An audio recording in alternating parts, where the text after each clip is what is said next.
Ashley Trevino is a 36-year-old single mother with 2 girls from Texas, with one of her daughters being in middle school and the oldest just starting high school. Not actual public school, by the way. Both girls are actually currently homeschooled. That, alongside her recent decision in bringing her young daughters to the infamous Bop House. The Bop House is basically a content creation house, only this one is dedicated to promoting these OnlyFans creators. I want to be zeroing in on how weird Ash acts when it comes to her 2 daughters and the odd behavior she proudly puts on display in this episode. I've raised my kids since they were born, never left their side.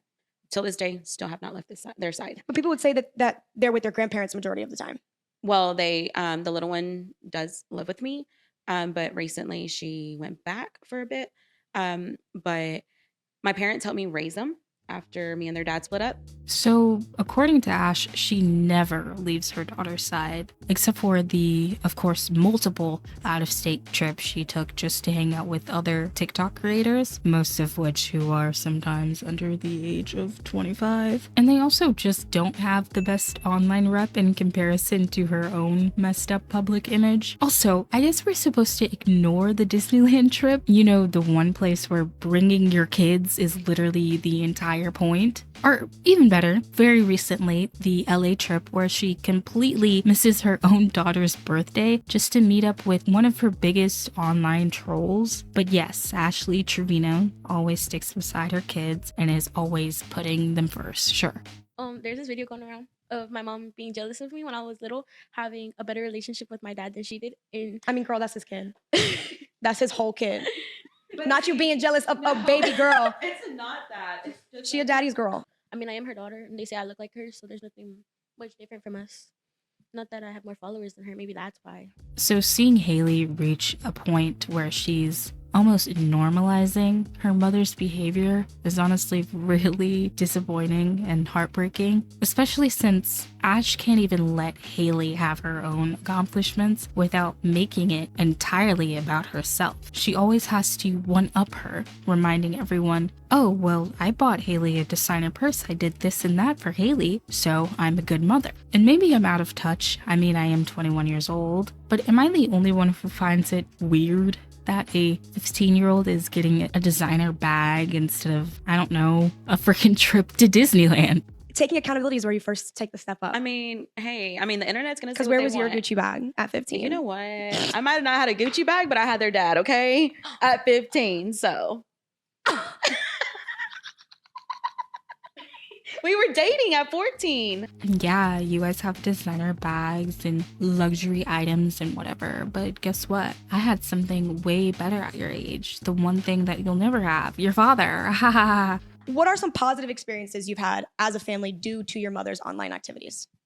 Like trips? Yeah, like what are some things because of the social media presence that you guys have? What are some positive things that you've experienced because of it? Well, we go on trips. Like, we just got back from New York and New Jersey. Okay. Obviously, when we go shopping, we spend a lot, like quite a bit of money. Suddenly coming into this large amount of money, whether as like a child or whatever big age Ash is, comes with a lot of responsibility, which is why I feel like a lot of new influencers aren't really used to financial success. They always fall into some type of bougie mindset. They splurge on cars, name brand clothes, or I don't know, in Ash's case, hire a hairstylist to go on a date with your 19-year-old boyfriend.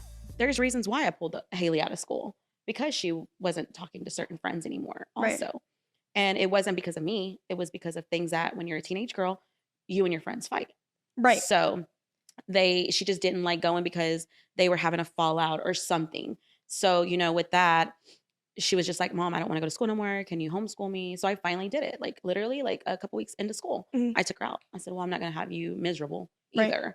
I honestly think it's kind of naive and downright irresponsible for a mother to respond to her child's struggles with friends by pulling her out of school where she's already struggling with making friends, and in response to that, she isolates them more. I don't see this as protecting your kids. I'm sorry. I see it as promoting a bum ass mentality. But have you done that in the past? Have you taken a situation and used it for views regarding No. kids? Would you feel like maybe she has done that ever? Yeah, but not me, my sister. You've taken her when she was sick and you were begging for money. When? You said send the galaxy to know about my baby girl's health when I was in the Oh, hospital. that's because that was like a while back though. But you weren't even in the hospital. Yeah, You were but just no, sick. but I still didn't like that. One thing that I know about kids, and honestly this could apply to adults too, is that when you do something that genuinely hurts them to the point of emotionally scarring them, they will find any way to hold you accountable in any social moment to force this accountability or apology out of you. But with Ash, she lacks so much self-awareness that she just laughs in her daughter's face and waves it off like it's no big deal or just some joke to her. Question. Do you have beds Well, I don't live with my mom. but at your mom's house? No. I'm going to Zelle you.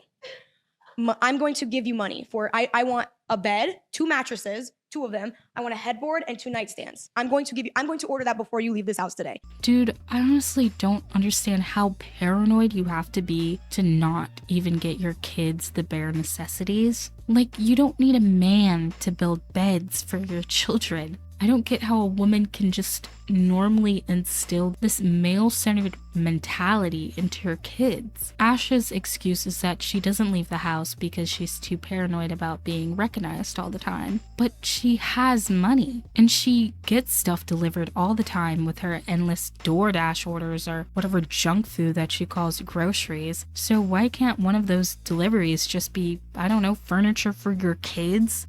Tell me Yeah. how you feel, because I know you're waiting to say something. Yeah, my mom is married. Yeah, she married. She's married. They're getting a divorce. Mhm. The guy is awful. You hate so- him? Not a good guy. Have you No. seen him? Yeah, we've met him. We went to visits. He's in prison. Why are you laughing? I'm gonna cry. Yes. They've only met him one time. I only took him to go visit him once. It sucks when this toxic lifestyle is so instilled into you at such a young age, to the point where it feels normal for your mother to drag you to jail visits, meeting men who are literal criminals behind bars, criminals, inmates, men who've hurt women, murdered women in some cases, women who are even around the same age as your own daughters. And the rest of the video is just Sophie and Ash having like a freak off or something, I don't know. But even if you have any other internet mess you want me to dive into, you can always hit me up on any of my other socials that I have linked down below. And oh my god, thank you guys so much for 100 subscribers. I don't know what to say. I'm speechless. I didn't expect the last video to blow up the way that it did. So thank you guys so much for that. But for now, that's all I'm going to be talking about and covering today. Okay, bye.